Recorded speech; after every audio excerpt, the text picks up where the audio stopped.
线的东河乡登陆，而这也成为2019年白鹿台风登陆台湾以后首个在台湾登陆的台风。目前台风的中心已经来到了台东县的山区，我们从雷达回波图上面可以看到，台风眼已经变得比较不清晰了。不过整体来说，台风的结构还是相当的完整。随着这个台风逐渐的通过南部的山区，未来来到台湾西南部的时候，我们要特别提醒，中部跟南部地区的风雨正在逐渐的增强当中。而在台风登陆的这段期间，其实也为东半部地区带来非常大的阵风啊。我们在台东的人工站有测得15级的阵风，那在其他的地方的话，其实也有测到16级的阵风啊。从目前累积到今天下午4点的阵风资料，我们可以看到，在登陆点附近，其实包括了成功，以及包括了台东县的绿岛，都有测站出现了16级的阵风。那周遭的像花莲的富里、台东县的东河也有14级的阵风啊。那我们不排除在稍后可能还会有更大的阵风出现。那随着台风逐渐的西进，那在这段时间的话，风向上也有一些改变啊。原本台风是吹着比较偏向东北风的风向，但是随着台风进入南部山区之后，回南风开始影响，在台东站刚刚已经出现了11级的阵风了。另外，在西半部的沿海风力也逐渐的增强，目前已经有8到10级的阵风出现。我们预计，随着台风逐渐的进入台湾的西南部，在中部跟南部的风力会更加的增强。我们预计从今天晚上开始，一直到明天上午，在云林以南会出现10级以上的阵风，尤其在南部地区，甚至会有11级左右的阵风出现。这段时间在台风外围环流影响之下，其实在台湾的其他地方也会有比较强的阵风发生。另外，台风逐渐的进入台湾海峡之后，澎湖跟金门的风雨也会逐渐的增强。而这样子的风势一直到明天还是比较强烈一些，尤其是在南部以及在离岛的部分的话，风力还是比较偏强的。要提醒大家，从现在开始，中部跟南部的风雨是逐渐的在增强当中。除了风势上面，雨势的部分也有逐渐的增强的情形。我们可以看到，在今天晚上到明天清晨，其实降雨的热区还是都在东半部地区哦。因此，我们目前仍然发布豪雨特报，其中在花莲县可能会有超大豪雨发生，那也不排除在台东、宜兰的山区、屏东的山区可能会有局部性的大豪雨出现，那其他的山区也可能会有豪雨发生。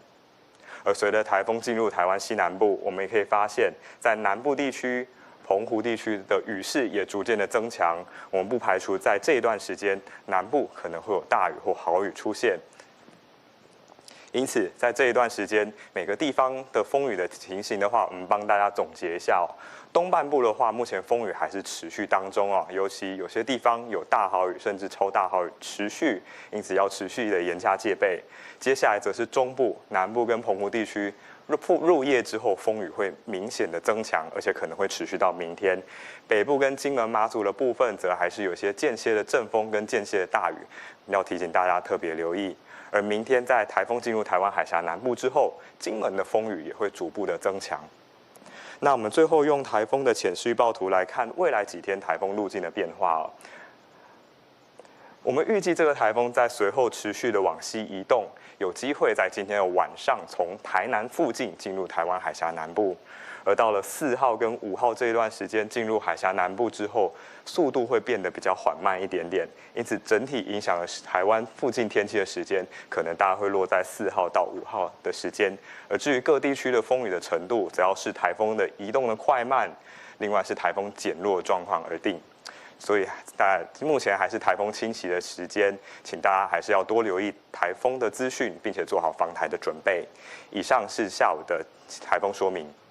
我最近试了一个东西，真的很有用啊，所以要分享给大家，那就是太阳星全效克菲尔益生菌。吃了2、3天，真的有明显的感觉。最主要就是睡眠的品质变好喽。那你知道这个睡得好呢，整个人工作就可以更加的专注，当然情绪也就变得更好了。因为太阳星全效克菲尔益生菌，我才认识了这个克菲尔益生菌。它是由多支菌种益生菌所组合而成的，不但是能够维护消化道机能的正常运作，而且呢还有多种有益健康的保健功能，非常的强大。有台大教授专门研究它，把它叫做神仙的礼物。而您知道吗？有上千篇国际研究证实，克菲尔益生菌不仅是帮助肠道健康，肠道菌透过肠脑轴影响全身的器官，所以维持肠道菌种的平衡，这是解锁身体健康、精神健康的钥匙。对于帮助睡眠、维持好情绪，真的是很有感。也因为这不是药，有季节敏感、代谢困扰、关心恶性细胞风险的好朋友们，选择太阳星全效克菲尔益生菌，做好日常的保养，身体轻轻松松，没有负担。每日克菲尔，时刻美好 ，Good Feel Good， 请上快点购为健康下单，也记得输入推荐码，有额外的折扣哦。